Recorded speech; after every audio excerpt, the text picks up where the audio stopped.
Hello guys, welcome back to my YouTube channel Motor Madness once again. I hope you are fine and doing well.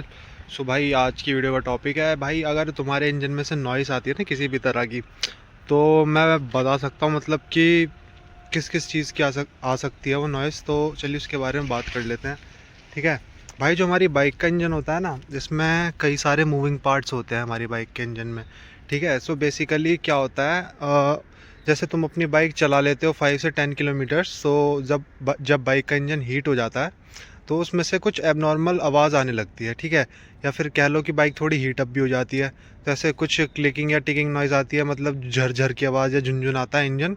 तो उसके बारे में बात करते हैं। बेसिकली भाई देखो, अगर तुम्हारी बाइक मतलब ठंडी है, फिर उसके इंजन में जब आवाज़ नहीं आती और गर्म होने के बाद इंजन लाउड हो जाता है, कुछ एबनॉर्मल साउंड आता है, तो भाई बेसिकली कुछ चीज़ें होती है वो बता देता हूँ मैं। देखो, फर्स्ट होता है टैपेट्स होते हैं ना बाइक में, या तो वो लूज़ हो जाते हैं। ठीक है, उसकी वजह से होता है।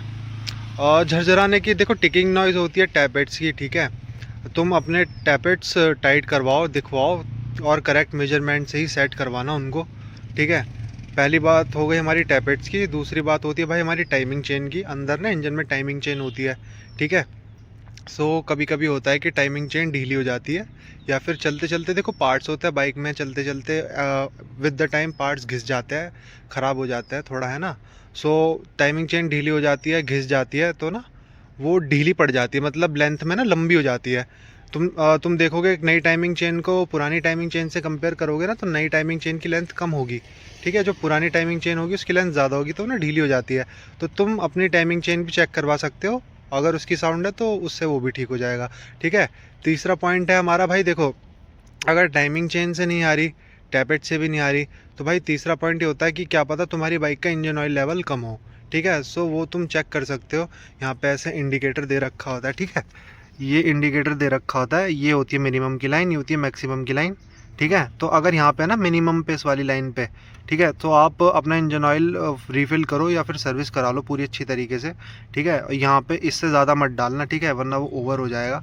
तो अपना इंजन ऑयल चेक करो भाई। और क्या होता है ना, तुम अपना देखो एयर फिल्टर, बहुत लोग होता है कि इंजन ऑयल बदलवाते हैं, एयर फिल्टर नहीं बदलवाते।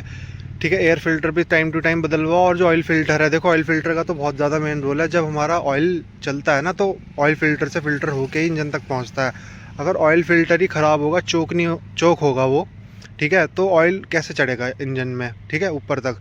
तो ऑयल फिल्टर से भी प्रॉब्लम हो सकती है, ओवर हीटिंग, या फिर उसकी मतलब इंजन में एबनॉर्मल साउंड आ रहा है, क्योंकि ऑयल क्या करता है ना, इंजन में जो पार्ट्स होते हैं अंदर बाइक के, उनको ठंडा करने का काम करता है, मूविंग पार्ट्स को।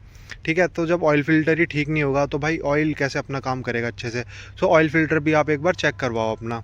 उसके बाद भाई जब ये सारी बातें हो गई, उसके बाद क्या होता है भाई, देखो क्या ऐसा भी हो सकता है कि क्या पता आपकी बाइक का कूलेंट लेवल कम हो। कूलेंट भी अपना देखो, हर चीज़ चेक करनी होती है यार, ये ना चीज़ें ऐसी है, मतलब कि इस पर कोई भी चीज़ रह जाती है तो फिर दिक्कत हो जाती है, इसलिए बता रहा हूँ मैं। वैसे इतना इन पॉइंट का कोई वो नहीं है कूलेंट वगैरह का, पर फिर भी आप अपने उसके लिए एक बार चेक करें। ठीक है, कूलेंट वगैरह सही है, रेडिएटर अच्छे से काम कर रहा है कि नहीं कर रहा है। ठीक है, अगर ये भी सब ठीक है तो भाई मेन प्रॉब्लम फिर अगर झुंझुनाहट की आवाज़ आ रही है, तो मे बी वो आपकी क्रैंक से हो सकती है या फिर पिस्टन स्लैप हो सकता है। ठीक है, क्रैंक से क्या होता है कि क्रैंक है ना, चलते चलते मतलब आप जब पुरानी हो जाती है क्रैंक, तो उसमें प्ले आ जाती है, तो वो टिकिंग की एक साउंड क्रिएट करती है। जब इंजन ठंडा होता है जब नहीं करती, पर जब इंजन गर्म हो जाता है ना, अपने टेम्परेचर पर पहुंच जाता है, जब वो kit kit kit kit kit की आवाज़ ऐसे शुरू हो जाती है, क्योंकि ना उसमें प्ले आ जाती है। क्रैंक खोलोगे ना अगर, तो उसमें प्ले आती है तो टिक टिक टिक की आवाज़ करती है। अब क्या होता है कि जब पिस्टन क्रैंक पे घूमता है, ठीक है, जब पिस्टन ऊपर नीचे होता है तो क्रैंक के सहारे होता है बेसिकली। ठीक है, तो क्रैंक उसको ऊपर नीचे करती है, तो जब पिस्टन ऊपर नीचे होता है ना, तो क्रैंक में प्ले आने की वजह से उसमें टिक टिक साउंड क्रिएट होता है। सो इस वजह से बाइक में ऐसे इंजन में साउंड आती है। सबसे मेजर पार्ट तो देखो, सबसे दिक्कत क्या होती है, जब क्रैंक ख़राब हो जाती है, वही सबसे बेकार बात होती है।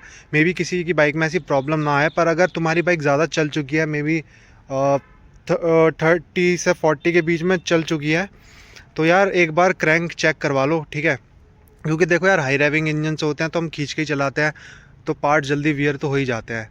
सो क्रैंक की बात हो गई। उसके बाद भाई क्या हुआ, उसके बाद उसके बाद भाई अगर तुम्हारी बाइक कंप्रेशन वगैरह लूज़ कर रही है, ठीक है, तो भाई वाल से एक बार चेक करवा लो। 4 वाल्स होते हैं एनएस में, सो वाल्व्स ने डलवा लो, ठीक है, अच्छे से ग्राइंड वगैरह करके डलवाना, ऐसे मत डलवाना। तो भाई यही प्रॉब्लम्स होती है। अगर मेरे को कुछ और लगेगा कि किसी और चीज़ के उसमें, हाँ, अगर तुम्हारे देखो इंजन हीट हो रहा है तो भाई देखो और भी चीज़ें ध्यान रखने की ज़रूरत है। तुम्हारे दोनों व्हील्स जाम तो नहीं चल रहे, ठीक है, फ्री चल रहे हैं, तुमने चेन वगैरह अच्छे से ल्यूब कर रखी नहीं कर रखी, ठीक है, और तुम्हारा इंजन ऑयल लेवल ठीक है भाई। और ना, इंजन ऑयल हमेशा इन बाइक्स में तो अच्छा यूज़ करो, कॉस्ट कटिंग बिल्कुल भी मत करो भाई। जो चीज़ें बदलवा लो, पेट्रोल फिल्टर जो भी है सब चीज़ बदलवाओ भाई। एक बार ही सर्विस होती है, कम से कम ये रहेगा कि भाई पूरी सर्विस हो रखी है, अब कोई दिक्कत नहीं आएगी बाइक में। अच्छे से चलाओ भाई, मेंटेन करो, ठीक है। और अगर ये प्रॉब्लम्स आ रही तो एक बार इनको ज़रूर चेक करवाना, ठीक है। सो मिलते हैं ऐसे ही किसी नेक्स्ट वीडियो में, तब तक के लिए बाय बाय, टेक केयर। और भाई राइड हार्ड, राइड सेफ, ठीक है, हमेशा बाइक भगाओ हेलमेट पहन के चलाओ, सेफ्टी गियर्स के साथ। कॉम्प्रोमाइज़ मत करो अपनी सेफ्टी से बिल्कुल भी, ठीक है। तो मिलते हैं जल्दी, बाय।